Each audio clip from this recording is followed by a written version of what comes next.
Magandang araw, Miss Aya. Tawagin mo na lang ako sa pangalang Wena. 30 anyos at 5 taon ng kasal sa asawa kong si Rodel. Sa tagal ng aming pagsasama ay hindi pa rin kami mabigyan-bigyan ng anak na ayon sa iba.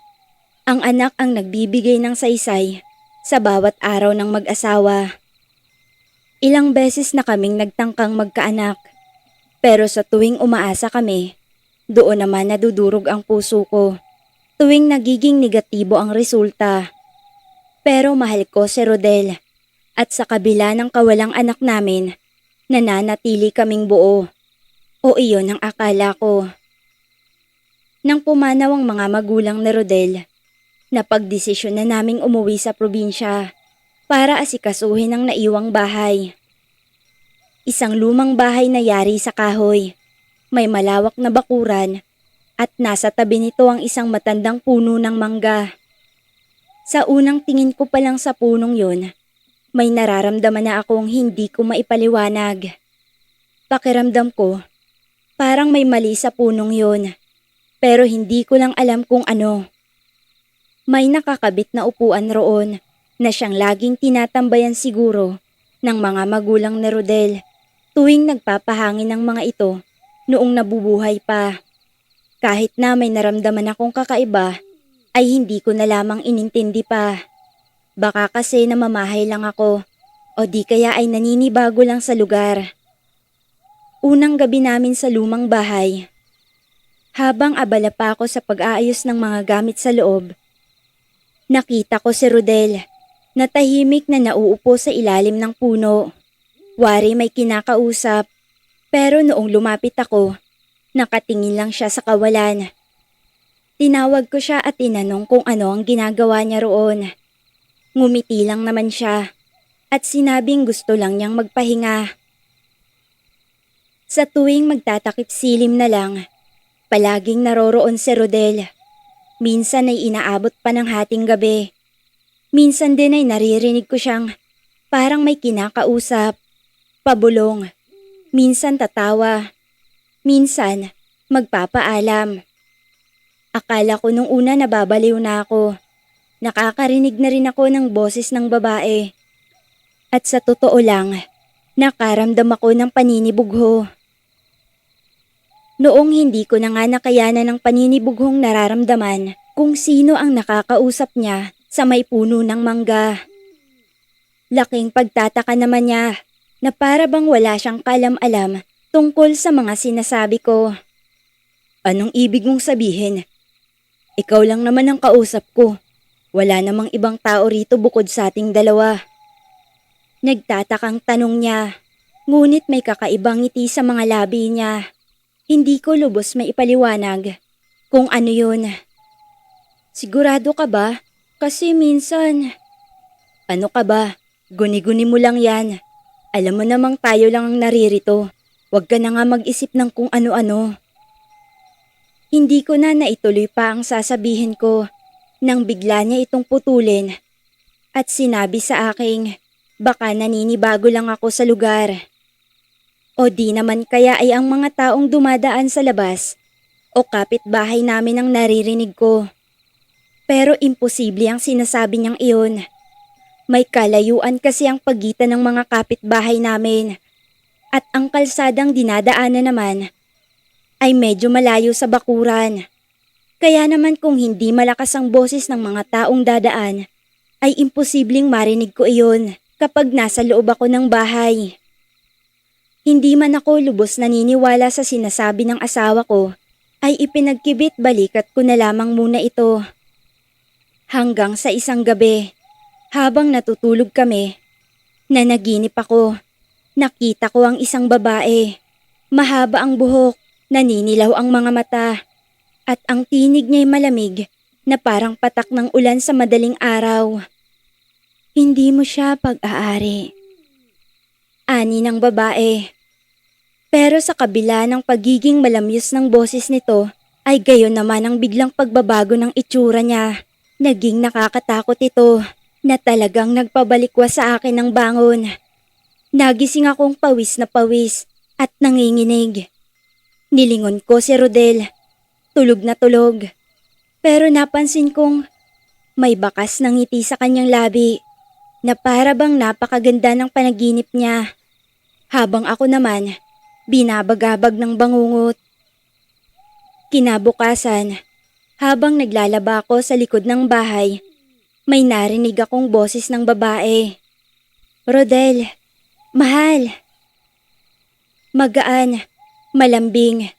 Dali-dali akong bumalik sa harapan ng bahay. Wala si Rodel sa loob. Tinawag ko siya. Ilang sandali pa'y lumabas siya mula sa gilid ng bahay. Galing na naman sa ilalim ng puno ng mangga. Sino yung kausap mo? Tanong ko nang may halong pagkainis na. Ha? Kausap? Wala. Sagot niya. Kumunot ang noo ko at nagpalinga-linga sa paligid. Alam kong hindi pa ako nababaliw. Narinig ko talaga ang boses ng isang babae. May presensya sa bahay na iyon. Sa punong yon. Bawat gabi, mas lalo kong nararamdaman ang bigat. Ang paligid ay tila lumalamig tuwing sasapit ang dilim. At si Rodel, pakiramdam ko ay unti-unting nawawala sa akin. Madalas ko na siyang nakikitang tulala. Madalas din siyang hindi kumakain. Napapansin ko rin na namumutla siya. Lumalalim ang mga mata niya at tila ba hindi siya ganap na gising. Pero kahit anong pilit ko siyang dalhin sa doktor, ayaw niya. Minsan pa ay nagagalit siya. Ayos nga lang ako. Ano ka ba, Wena? Kung may sakit ako mismong magpapadoktor. Mas marunong ka pa kesa sa akin ah. Inis niyang sabi. Nang minsang pilitin ko na naman siya. Pero kabaliktaran ng mga sinasabi niya ang nakikita ko sa katawan niya. Maging sa pag-uugali niya ay napapansin ko ring unti-unti nang nagbabago. Isang gabi, nagising akong mag-isa sa kama. Wala si Rodel. Hinanap ko siya sa buong bahay. Hindi ko siya makita. Hanggang sa magpasya akong lumabas ng bahay para hanapin siya. Pero hindi pa man ako nakakarating sa may pinto. Narinig ko ang mahinang pag-uusap mula sa labas. Biglang sumikdo ang dibdib ko nang mabosesan kong si Rodel ang nagmamay-ari ng isa sa mga boses na naririnig ko. Malalaki ang hakbang ko palabas ng bahay at doon ko siya nakita. Sa ilalim ng puno ng mangga, nakaupo, may kausap pero hindi ko nakikita. Rodel, anong ginagawa mo dyan? Gabing-gabi na! Tawag at tanong ko. Tumigil siya, tumayo, lumapit. Pero ang mga mata niya, hindi ko mata ang kanyang tinitignan. Para bang wala sa sariling, dire-diretso siyang pumasok sa loob ng bahay. Nagtungo sa higaan at muling nahiga na parang wala lang nangyari. Hindi niya ako pinansin. Ni isang salita ay walang namutawi sa kanyang bibig. Gusto ko man siyang kumprontahin ng mga oras na iyon ay hindi ko na nagawa. Kinaumagahan, lumuwas ako sa bayan para humanap ng tulong. Hindi na kasi talaga maganda ang nararamdaman ko at alam kong iba na ang mga nangyayari. Hindi na ito normal. Kakahanap at kakatanong-tanong ko nga ay may nakapagturo sa akin kung saan naninirahan ang isang matandang albularyo na ayon sa iba may kakayahan umanong makipag-usap sa mga nilalang sa kabilang dimensyon. Kilala siya sa pangalang Nanay Norma. 2 baryo ang layo mula sa kinatitirhan namin. Sinadya ko pa talaga itong puntahan para lang makahingi ng tulong at maipagamot ang asawa ko. Ikinuwento ko sa kanya ang lahat. Tahimik lang siya habang nakikinig. Nang matapos ako, ay tumango siya. Matagal nang may nakatira sa punong yan. Isa siyang engkantadang mapaglaro. Ngunit marahas kapag tinanggihan at mukhang gusto niya ang asawa mo. Abay, balak pa yatang maging kabit ng engkantadang yon. Parang pinagsakluban ako ng langit at lupa. Natulala ako sa harap ni Nanay Norma. Hindi ako lubos makapaniwala sa mga sinabi niya. Makinig ka, iha. Hindi lahat ng espiritu ay masama. Pero kapag ang pagnanasa ang namayani, kahit engkanto'y maaaring maging halimaw tulad ng tao. Sabi niya, ora mismo ay pinuntahan namin ang puno ng mangga. Naglagay si Nanay Norma ng asin sa paligid. May binigkas siyang mga dasal na hindi ko maintindihan. May apoy siyang sinindihan mula sa langis. At doon, sa gitna ng katahimikan, narinig ko ang isang tili ng babae mula sa puno na siyang ikinapanindig ng mga balahibo ko. Sumisigaw ang matinis na boses ng babae at paulit-ulit niyang sinasabing hinding-hindi umano mapapasa akin si Rodel. Gagawin niya ang lahat, makuha lang ang asawa ko. Si Rodel naman, nang tingnan ko ay tila nasusuka. Bumagsak sa lupa at nanginginig. Naulinigan kong para bang may umalis sa katawan niya. Isang aninong itim na parang usok. Tinangay iyon ng hangin hanggang sa naglaho na. Matapos gawin ni Nanay Norma ang pagre-ritual sa puno ng mangga, nilapitan niya ang asawa ko at tinapik sa likod. Labanan mo siya. May asawa ka na. Tandaan mo. Huwag kang magpapadaig sa panunukso ng bruhang yon. Nakita kong muling nag-usal ng orasyon si Nanay Norma at 3 beses itong umihip sa bunbunan ni Rodel, dahilan para mawala ng malay ang asawa ko. Tinulungan naman kami ng ilang kalalakihang naroroon para ipasok siya sa loob ng silid tulugan namin. Makaraan ng ilang oras ay nagising na rin si Rodel na para bang nagising mula sa isang malalim na panaginip. Nang makita niya ako sa tabi niya, ay namuo ang luha sa mga mata niya. Anong nangyari, Wena? Naguguluhang tanong niya. Hindi agad ako nakapagsalita. Saglit ko munang pinayapa ang sarili ko bago ko sinabi sa kanya ang lahat ng nangyari. Hindi naman siya lubos makapaniwala sa mga narinig niya. Inakala niyang nananaginip lang talaga siya. At sa panaginip niya, ako ang kasama niya. Ginaya ng engkantada ang itsura ko para makuha ang loob niya at sumama siya sa kaharian nito. Pero sa tuwing tatangkain umano nilang umalis na, ay nakakarinig siya ng iyak ng sanggol na hindi niya alam kung saan nagmumula. Kaya naman laging nauudlot ang pag-alis nila. Nang mga panahong yun, Miss Aya, ay hindi ko pa alam na nagdadalang tao na pala ako. Masyado akong naging abala kung papaano pagalingin ang asawa ko. Kaya naman hindi ko na napagtuunan ng pansin ang sarili. Nang sumunod na mga araw, ay unti-unti nang bumabalik sa dati ang pagsasama namin ni Rodel. Sabay na kaming kumakain, nagkakape at niyayaya niya pa akong maglakad-lakad sa bakuran. Saglit akong natuwa, parang siya na ulit ang kasama ko. Pero hindi ko pa rin maalis-alis sa dibdib ang kabang nararamdaman ko. Sa gilid ng isip ko, may bumubulong. Ramdam kong hindi pa tapos ang lahat. Makaraan ng 1 linggo, namataan ko na naman si Rodel na nakaupo sa ilalim ng puno ng mangga. Pinilit kong maging kalmado at hindi siya pinagbawalan. Baka kasi isipin niyang sobrang selosa ko. Pero habang pinagmamasdan ko siya mula sa bintana, napansin kong tila bumabagal ang kilos ng paligid. Ang hangin ay tila naglalakad.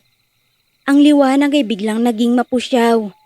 Para bang may ulap na sumakop sa parte ng punong yon. At sa puntong yon, doon ko na siya nakita ng malinaw. Sa gilid ng puno, lumitaw ang isang babaeng maputi ang balat. Nakalugay ang mahabang buhok. Nakasuot siya ng itim na damit. Nakatingin kay Rodel at parang inaakit ito sa pamamagitan ng ngiti. Naramdaman kong biglang kumabog ng malakas ang dibdib ko. Dahilan para mapaatras ako. Hindi ako maaaring magkamali. Siya ang babaeng nakita ko sa panaginip ko na nagsasabing hindi ko pag-aari si Rodel. Nagmadali akong naglakad palabas ng bahay. Pero pagdating ko sa labas, wala na ang babae. Si Rodel lang, nakaupo pa rin. Ngumiti siya sa akin nang makita niya ako, pero malamig, walang emosyon. Wena, ang ganda ng araw, 'di ba? Tanong niya. May kasama ka ba dito kanina? Tanong ko agad. Hindi ko na kayang magpaligoy-ligoy pa. Wala, ikaw lang ang kasama ko. Sagot niya, pero alam kong nagsisinungaling siya. Bakit, may problema ba? Tanong niya pa nang mapansin niyang nakasimangot na naman ako. Wala. Sige, babalik na ako sa loob ng bahay. May tatapusin lang ako. Iyon na lamang ang tanging nasambit ko dahil hindi ko alam kung ano ang sasabihin. Pagsapit ng hapon, nagsimula na namang mag-iba ang ihip ng hangin. May masangsang na amoy na pumaligid sa bahay. Amoy bulok na dahon na may halong asopre. Biglang nagsialisa ng mga ibon. Nag-iingay na rin ang mga alagang manok namin na para bang may kinakatakutan. Si Rodel naman, biglang nanlambot at nahiga. Nilagnat siya ng mataas. Pinagpapawisan siya ng malamig. Sandali, hihingi ako ng tulong. Sandali lang. Nag-aalalang wika ko matapos ko lapatan ng bimpong basa ang noo niya. Dali-dali kong kinuha ang cellphone ko para tawagan ang numerong iniwan ni Nanay Norma na ayon sa kanya'y tawagan ko lang siya kapag may nangyari na namang hindi maganda. Sa kalagitnaan nga ng pag-uusap namin ni Nanay Norma sa telepono, narinig kong nagsalita si Rodel. Dalhin mo ko sa ilalim ng puno. Siya lang ang kailangan ko. Pilit na wika niya sa kabila ng panginginig. Sa nakikita ko, parang nagdideliryo na naman ang asawa ko. Kung ano-ano na ang sinasabi niya at wala nang pakialam. Nang makita kong halos tumirik na ang mga mata niya, ay nabitawan ko na ang cellphone ko at dali-dali akong lumapit sa kinahihigaan niya. Rodel, ako to, si Wena, ang asawa mo. Ako ang kailangan mo at hindi ang kung sinong nasa punong yun. Kumapit ka lang, parating na si Nanay Norma. Mahinahon kong wika. Pero tila hindi niya ako nakikilala. Iyak na ako ng iyak dahil sa kabila ng nararanasan niya, pilit niya akong pinagtatabuyan. Hanggang sa dumating na si Nanay Norma, kasama ang dalawang lalaking katulong niya. Dala ng mga ito ang kagamitan nila. May tuyong dahon, bote ng langis at mga itim na kandila. Kailangang tapusin natin ito ngayon bago pa siya tuluyang makuha. Hindi talaga titigil ang bruhang yon. Sambit ni Nanay Norma. Sa paglubog ng araw, nagsimula na ang ritual. Pinahiga si Rodel sa sala, sa gitna ng mga kandilang itim.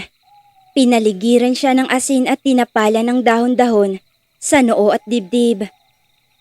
Nagdasal si Nanay Norma, pabulong, paulit-ulit, unti-unti, nagsimulang manginig ang katawan ni Rodel. Umangat ang ulo niya kahit walang bumubuhat at mula sa kanyang bibig ay lumabas ang isang tinig ng babae. Hindi kay Rodel, kundi sa engkantadang may gusto sa kanya. Hindi mo siya mapipigilan. Sa akin siya. Ako ang mahal niya. Hindi mo siya pag-aari. Sa ngalan ng liwanag at katotohanan, pinapalayas kita. Sigaw ni Nanay Norma. Namatay ang apoy ng isa sa mga kandila. Lumamig ang paligid. Si Rodel ay nagsuka ng itim na likido.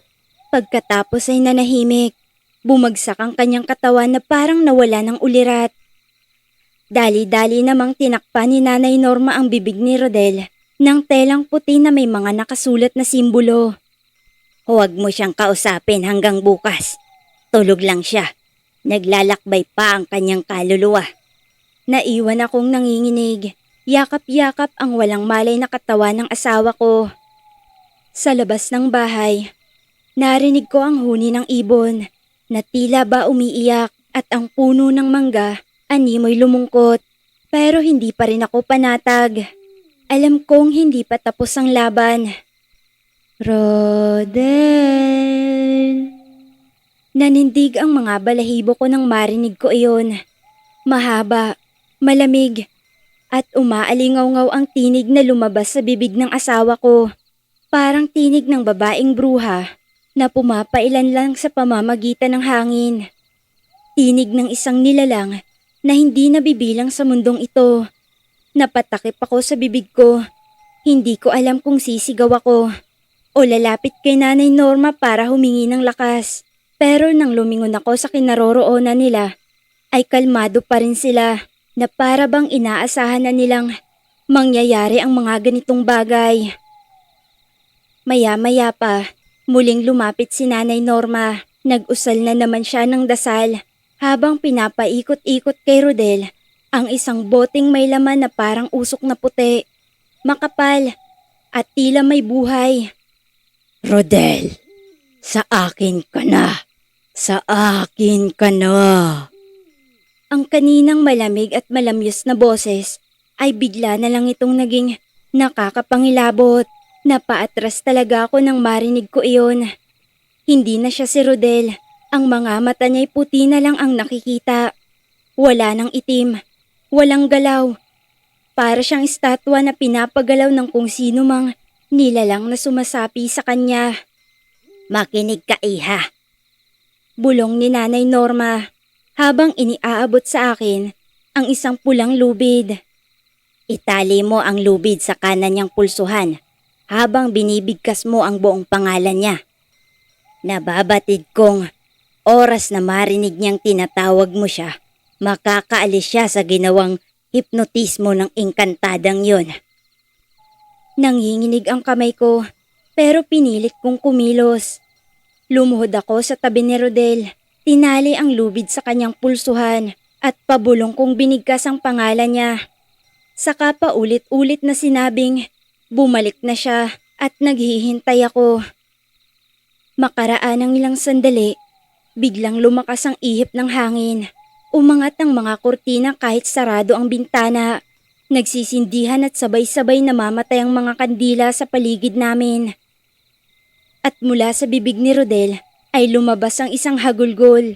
Malalim, masakit, parang sigaw ng nagmamakaawa. Hindi mo siya pwedeng kunin. Akin siya. Ako ang pinili niya. Sigaw ko kahit wala naman akong nakikitang nilalang. Napaatras ako nang maramdaman ko ang malakas na hangin pumasok sa loob ng bahay. Napakalamig at kasabay nito ang isang imahe ng engkantada. Sa wakas, nakita ko siya ng buong buo. Napakaganda niya, maputi, may mahabang taenga. Hindi sapat ang salita para maipaliwanag ang kabuuhang itsura niya. Ramdam na ramdam ko talagang napakahiwaga niya at engkantada siya. Pero sa kabila nun, hindi pa rin nawawala sa aking sarili ang puot na nararamdaman ko para sa kanya dahil sa pagbabalak niyang maging kabit ng asawa ko. Akin siya, sabi niya, ngunit hindi gumagalaw ang kanyang bibig.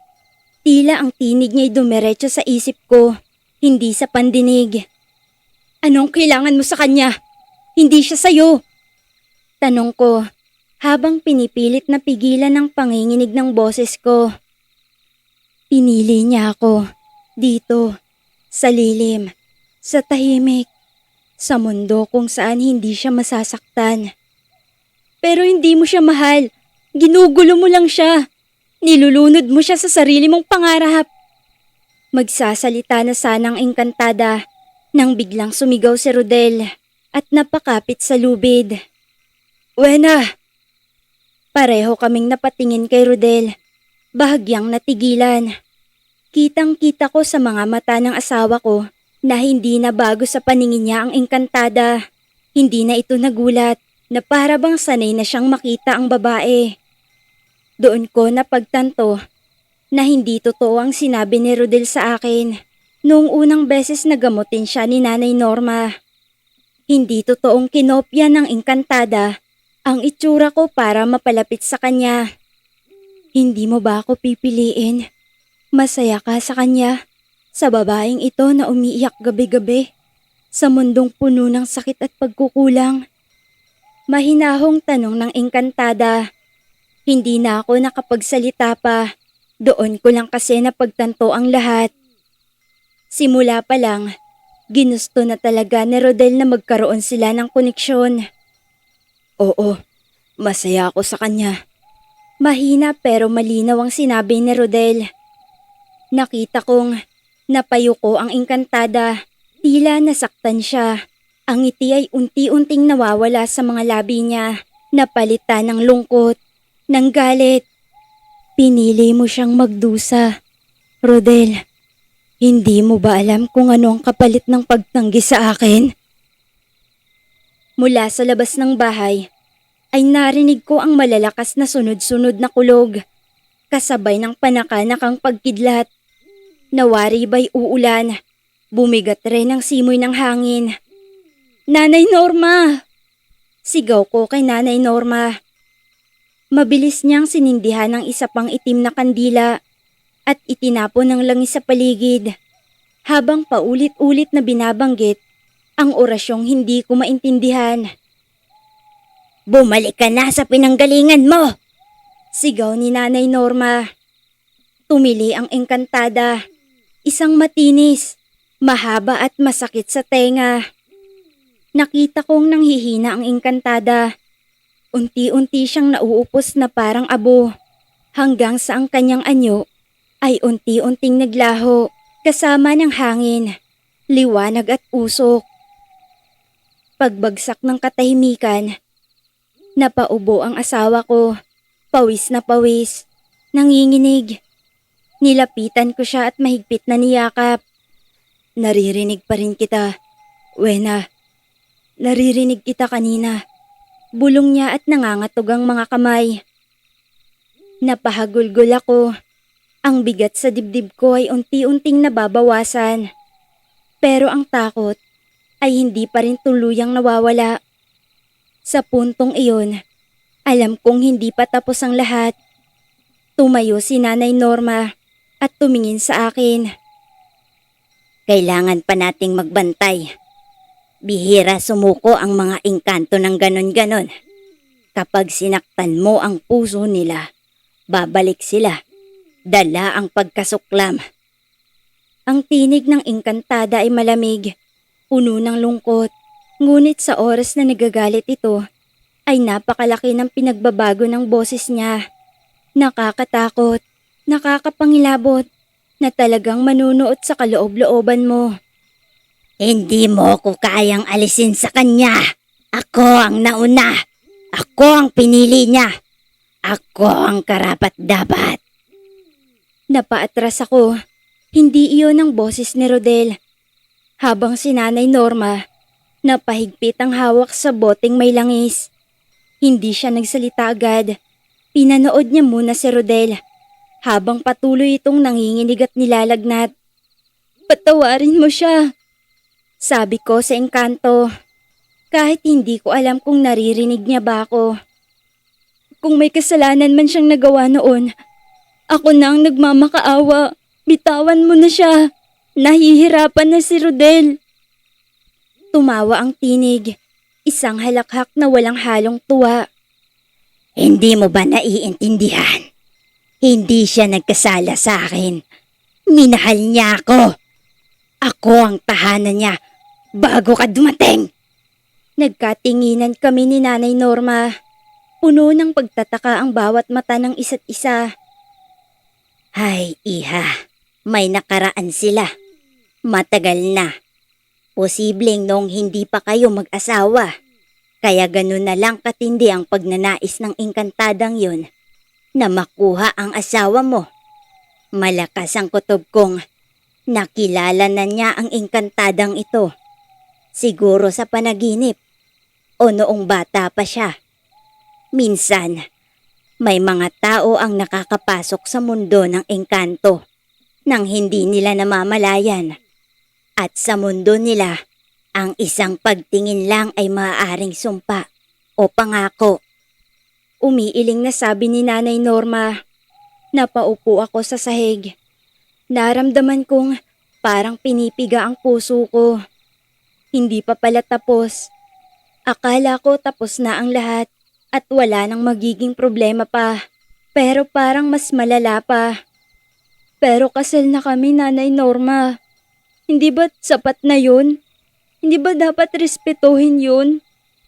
Hindi sila gaya natin. Sa mundo nila, ang pangako ay hindi basta nasisira.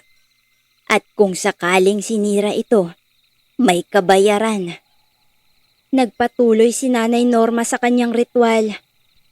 Sinindihan niya ang itim na kandila sa tabi ni Rodel at binasbasan ng langis ang ulo nito.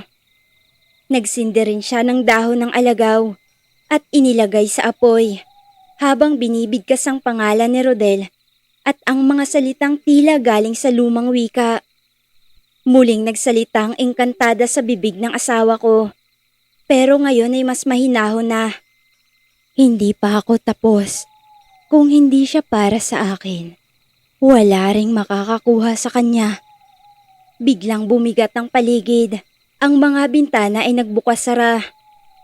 Ang apoy ng kandila ay biglang humaba at ang hangin ay naging hindi kaaya-aya. Labanan mo siya, Rodel. Alalahanin mo ang asawa mo. Alalahanin mo ang pamilyang bubuuhin nyo. Sigaw ni Nanay Norma. Tumulo ang luha ko. Hinawakan ko ang kamay ni Rodel kahit nangangalay na ako sa takot. Ako to, mahal. Nandito ako. Bumalik ka na sa akin. Nanghihinang wika ko. Maya-maya, unti-unting lumuwag ang mga daliri niya. Ang mga mata niya na kanina'y puting-puti at wala sa ulirat ay muling nagkaroon ng liwanag. At mula sa kanyang bibig, isang huling bulong ang lumabas, boses ng engkantada. Hindi pa ito ang wakas. Isang pagputok ang narinig namin. Namatay ang lahat ng kandila. Bumagsak si Rodel sa sahig. Parang lantang gulay. Agad siyang sinalo ng mga kasama ni Nanay Norma. Bumalik na siya sa sarili. Pero hindi pa siya ligtas. Sabi ni Nanay Norma habang pinupunasan ng pawis ni Rodel. Anong ibig mong sabihin, Nay? Kinakabahang tanong ko. Hindi sapat ang ginawa natin ngayong gabi. May naiwan pa. Isang bahagi ng kanyang kaluluwa ang hindi pa ganap na nakakawala. Kailangan nating tapusin ito kung saan pinanggalingan ng pangako. Ang puno? Oo, doon siya unang nahulog. Doon natin siya kailangang iligtas. Kinabukasan, maaga kaming pumunta sa lugar kung saan palaging tumatambay si Rodel.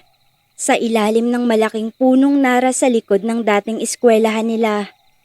Wala na ang pagkalakas na hangin. Wala ring kakaibang presensya. Tahimik lang ang paligid. Pero ramdam ko pa rin ang bigat sa dibdib. Dito siya madalas tumambay noon. Ramdam ko at iyon rin ang sinabi ng gabay ko. Baka dito rin nagsimula ang lahat. Sabi ni Nanay Norma habang nililibot ang tingin sa paligid. Tahimik lang si Rodel. Simula kagabi, hindi na siya muling nagsalita tungkol sa narinig namin sa boses niya. Hindi rin niya maipaliwanag kung ano ba talaga ang nangyayari, para bang wala siyang alam. Lumapit ako sa puno. Humawak ako sa magaspang nitong katawan. May nangyari ba talaga dito, Rodel? May naaalala ka ba? Matagal bago siya sumagot. Wala na akong matandaan, Wena. Pero parang may kilala akong babae rito noon. Hindi ko maalala ang pangalan. Lagi siyang nakaputi. Tahimik lang. Naaalala ko lang na masaya ako tuwing nandito siya. Napatingin ako kay Nanay Norma. Baka hindi siya tao. Baka hindi nga. O baka tao siya na nawala. May mga engkanto kasi na ganyan. Hindi mo alam kung aling bahagi ng alaala mo ang totoo o alin ang panaginip. Pinaupo kami ni Nanay Norma sa ilalim ng puno.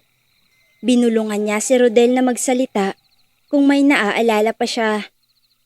At doon, unti-unti siyang nagkwento. Ayon sa kanya, panahon ng tag-init yun. Laging hapon kung nagkikita sila.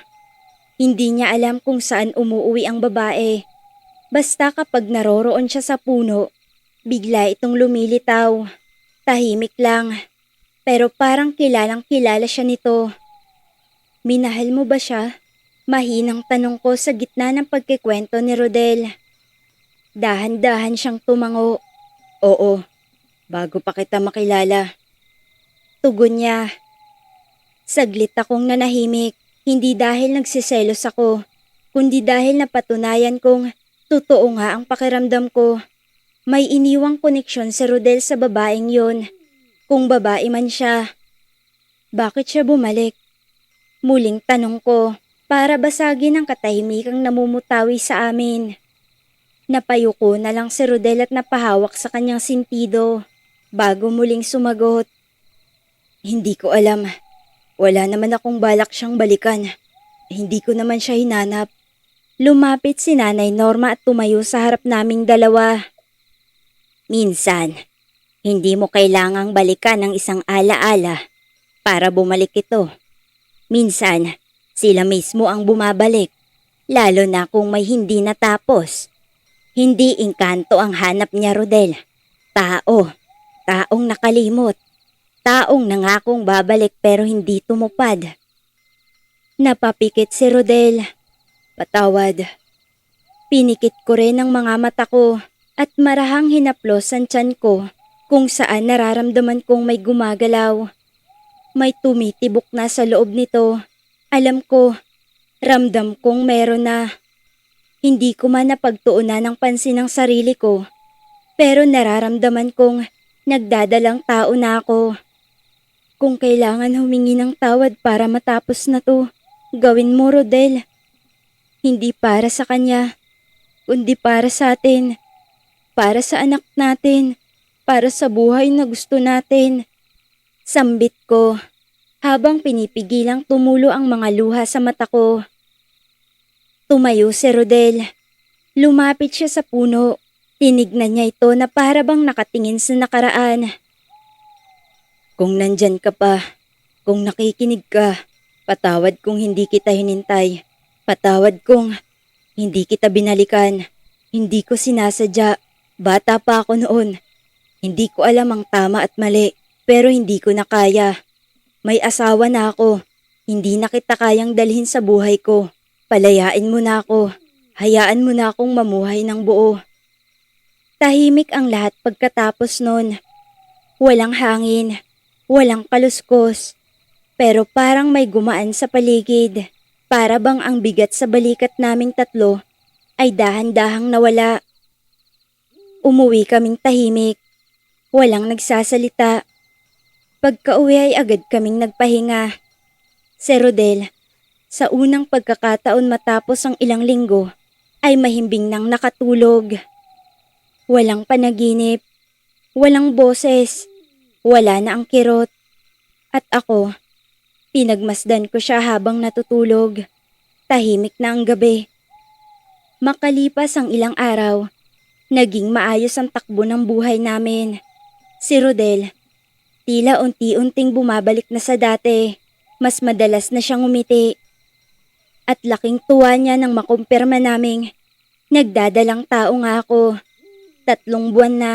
At malakas ang kapit nito sa sinapupunan ko. Kahit papano, napawi ang takot sa mga mata namin. Ako naman, kahit may pangambang natitira, pinilit kong paniwalaing tapos na ang lahat. Pero isang gabi, habang kami ay natutulog na, nagising akong wala si Rodel sa tabi ko. Tahimik ang paligid. Wala akong narinig kundi huni ng mga kuliglig sa labas. Alam ko na kung nasaan si Rodel. Lumabas ako ng kwarto at nakita kong bukas ang pintuan ng bahay. Sumilip ako. Sa gilid kung saan tanaw ang puno ng mangga, nakita ko si Rodel. Nakaupo siya sa ilalim. Nakatingin sa dilim at tahimik. Dahan-dahan akong lumapit sa kanya. Mahal, ayos ka lang ba? Tanong ko. Tumango naman siya at ngumiti nang magtama ang paningin naming dalawa. May naalala lang ako kanina habang natutulog tayo. Anong naalala mo? Yung huling araw na nakita ko siya. Hindi ko alam kung totoo o panaginip lang, pero parang totoong totoo talaga. Umupo ako sa tabi niya. Tahimik lang ako. Hinihintay na ituloy niya ang pagkikwento. Nagpaalam daw siya. Umuulan nun. Sabi niya, babalik siya. Pero kailangan ko siyang hintayin. Bata pa ako nun, Wena. Hindi ko alam kung ano yung hihintayin ko. Nakalimutan ko siya hanggang sa tuluyan na siyang nawala sa isip ko. Sa tingin mo, siya yung bumibisita sa'yo nitong nakaraang linggo? Tumango si Rodel. Mabigat. Oo. At ngayon lang siya tuluyang aalis kasi tinapos ko na yung pangako. Inamin ko na sa kanya na hindi ko siya hinihintay. Tahimik kaming dalawa. Ilang minuto lang. Pero parang ang tagal. Hanggang sa may malamig na hangin ang dumaan sa likuran ko. Hindi ito basta hangin lang. Para bang dumaang ala-ala. Tumingin ako sa puno ng mangga. Walang anino. Walang tao. Pero may presensyang dumaan. Tahimik. Malungkot. At parang nagpapaalam. Wena. Nandito siya kanina pa. Bulong ni Rodel. Hindi ko na tinanong kung paano niya nalaman. Kasi pati ako, hindi ko man nakikita, nararamdaman ko rin. Hindi ako natakot, hindi na, wala nang galit, wala na ring kirot. Kung totoo ngang hindi siya nakapagtapos noon, ngayon lang siya tuluyang nakapagpaalam. Nang mga sumunod na araw, hindi na muling nagigising si Rodel sa gitna ng gabi. Wala na rin ang boses sa kanyang panaginip. Sa mga sumunod pang linggo, mas naging normal na ang lahat. Nagpatuloy kami sa buhay na walang takot. Matapos ang pangyayaring yon, ay nabiyayaan na kami ng anak ni Rodel. Hindi lamang iisa, kundi kambal sila. Gaya ni Rodel ay mahilig rin silang tumambay sa ilalim ng puno ng mangga habang nagkukulitan. Tiwala naman ako dahil ayon kay Nanay Norma, may nilagay siyang marka sa puno ng mangga upang sa ganon ay hindi na iyon muling pamahayan pa. Lalo na ng masasamang nilalang gaya ng inkantadang nagbabalak na kumabit sa asawa ko. Hanggang dito na lang, Miss Aya. Maraming salamat.